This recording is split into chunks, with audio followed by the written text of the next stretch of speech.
তারেক রহমান সাহেব কোনোদিনই সফল হতে পারবেন, যেটা বিএনপির মতো দলে আপনার খুব একটা কঠিন ব্যাপার ছিল। আমাদের মহারানী হাসিনা বলতেন যে ছাত্রদের নিয়ে তিনি প্রমোদ ভ্রমণে গিয়েছিলেন। এখনো মনে করে যে বোধহয় আমি 60-এর দশকের ছাত্র নেতাই আছি, কিন্তু নয়, আমি এখন প্রায় 80-র কোটায় চলে যাবো আর 2-1 বছর পরে। আজকে যে বিষয়টা নিয়ে এখানে আমি এসেছি, এটা এমন একজন মানুষের, এমন একজন নেতার সম্পর্কে একটি বই বেরিয়েছে। এটা একটা unique in Bangladesh culture, in Bangladesh politics. কারণ এই নেতা তিনি দেশে নেই, তিনি প্রায় 17 বছর হবে না, প্রায় 17 বছর আগেই তিনি নির্বাসিত হয়েছেন এবং নির্বাসনের থেকে তিনি কাজ করেছেন। নিন্দুকেরা, তার সমালোচকেরা এবং রাজনৈতিক প্রতিপক্ষের লোকেরা বলতো তারেক রহমান সাহেব কোনোদিনই সফল হতে পারবেন না। এবং পৃথিবীর ইতিহাসে খুব কম দেখা যায় যে প্রবাসের থেকে একটা আন্দোলনকে সাফল্যের দিকে নিয়ে যাওয়া, এটা খুব কম দেখা গেছে। হ্যাঁ, দেখা গেছে আপনার হো চি মিন, তিনি ফ্রান্সে ছিলেন, সেখান থেকে তিনি ভিয়েতনামের বিপ্লবের নেতৃত্ব দিয়েছেন। ইরানে খোমেনি তিনি নেতৃত্ব দিয়েছেন বিদেশে থেকে। বাংলাদেশের ইতিহাসে খুব বেশি নেই। নেতাজি সুভাষ বসু চলে গিয়েছিলেন কিন্তু সফল হতে পারেননি।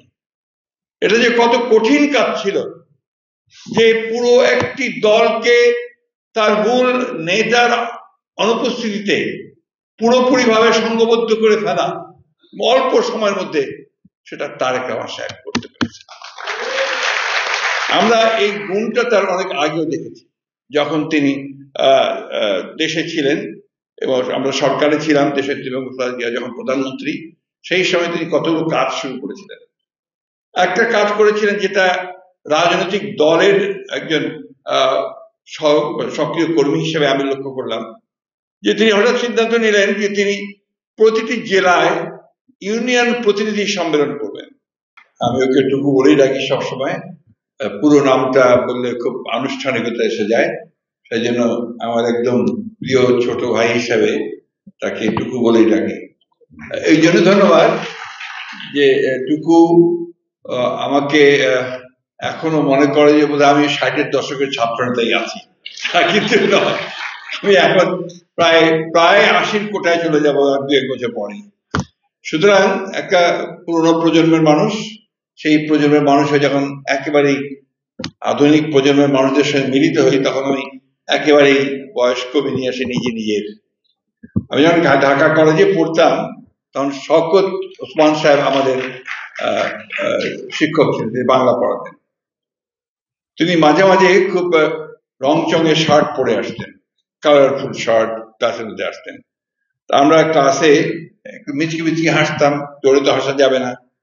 তো উনি কিছুক্ষণ পরে, চুল কিন্তু পুরো সাদা, আমার মতোই প্রায়, তো তিনি থেমে বলতেন, আর আপনি করে বলতেন, বলছে আপনারা আমার এই শার্ট দেখে হাসছেন তো?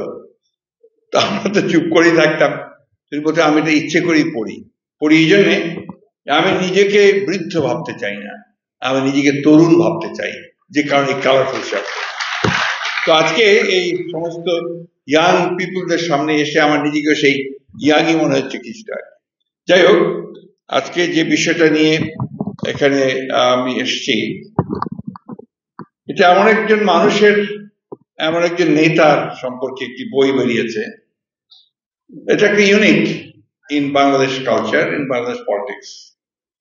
কারণ এই নেতা তিনি দেশে নেই, তিনি প্রায় 17 বছর হবে না, প্রায় 17 বছর আগেই তিনি নির্বাসিত হয়েছেন এবং নির্বাসনের থেকে তিনি কাজ করেছেন। নিন্দুকেরা, তার সমালোচকেরা এবং রাজনৈতিক প্রতিপক্ষের লোকেরা বলতো তারেক রহমান সাহেব কোনোদিনই সফল হতে পারবেন না। এবং পৃথিবীর ইতিহাসে খুব কম দেখা যায় যে প্রবাসের থেকে একটা আন্দোলনকে সাফল্যের দিকে নিয়ে যাওয়া, এটা খুব কম দেখা গেছে। হ্যাঁ, দেখা গেছে আপনার হো চি মিন, তিনি ফ্রান্সে ছিলেন, সেখান থেকে তিনি ভিয়েতনামের বিপ্লবের নেতৃত্ব দিয়েছেন। ইরানে খোমেনি তিনি নেতৃত্ব দিয়েছেন বিদেশে থেকে। বাংলাদেশের ইতিহাসে খুব বেশি নেই। নেতাজি সুভাষ বসু চলে গিয়েছিলেন কিন্তু সফল হতে পারেননি, বাইরে গিয়ে যুদ্ধ পরিচালনা করার চেষ্টা করেছিলেন, পারেন।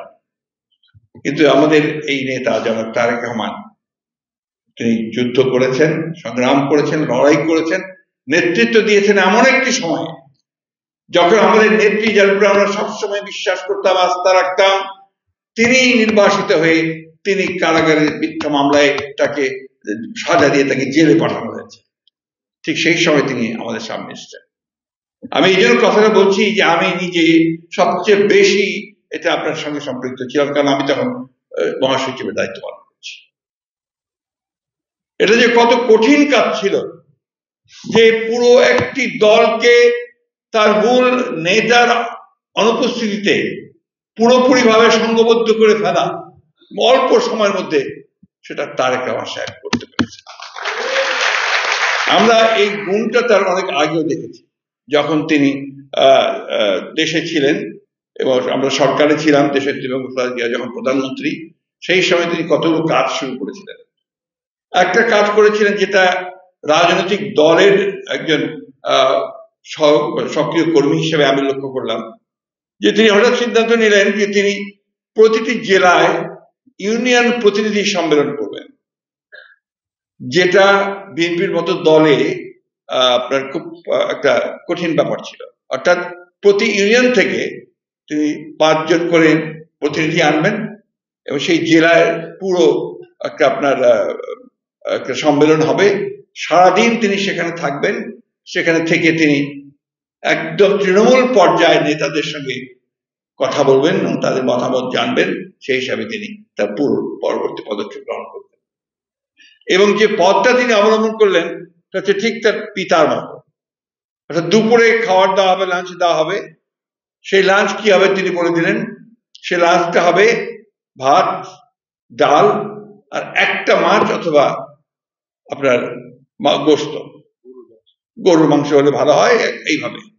অর্থাৎ কোনো আপনার আড়ম্বর থাকবে না, কোনো বাড়াবাড়ি থাকবে না। এই কাজটা তিনি তখন শুরু করেছিলেন।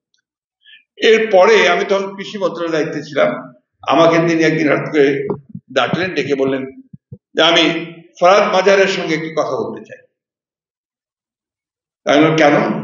বলে তিনি কৃষি আন্দোলন করছেন, নয়া কৃষি আন্দোলন ছিল তার, সেই নয়া কৃষি আন্দোলন আমি দেখতে চাই এবং আমি বুঝতে চাই যে তিনি কি করছেন। আমার মনে আছে আমি ফরহাদ ভাইয়ের সঙ্গে যোগাযোগ করে ফরহাদ ভাইয়ের যে দেলদুয়ার, টাঙ্গাইল যে দেলদুয়ারে তার একটা এই ধরনের একটা আপনার আন্দোলন আছে, যেখানে আমি তাকে নিয়ে গেলাম। সারাদিন তিনি সেখানে থাকলেন, মাঠে গেলেন, দেখলেন এবং সেখানকার যে কর্মকাণ্ড সেটা দেখলেন, কৃষকদের সঙ্গে সকলের সঙ্গে তিনি কথা বললেন। এরপরে আমি দেখলাম যে তারেক রহমান সাহেব ছাত্রদের নিয়ে তার যে সম্মেলন, এটা নিয়ে তিনি চলে গেলেন কক্সবাজারে। তার পিতা জিয়াউর রহমান সাহেব এই ছাত্রদের নিয়ে, মেধাবী ছাত্রদের নিয়ে, সমস্ত বিশ্ববিদ্যালয় কলেজের যারা প্রথম 5 জন, সেই 5 জন কাকে নিয়ে তিনি সমুদ্র ভ্রমণে গিয়েছিলেন। বিরোধীরা সবসময় সেটাকে বলে, বিশেষ করে আমাদের মহারানী হাসিনা বলতেন যে ছাত্রদের নিয়ে তিনি প্রমোদ ভ্রমণে গিয়েছিলেন।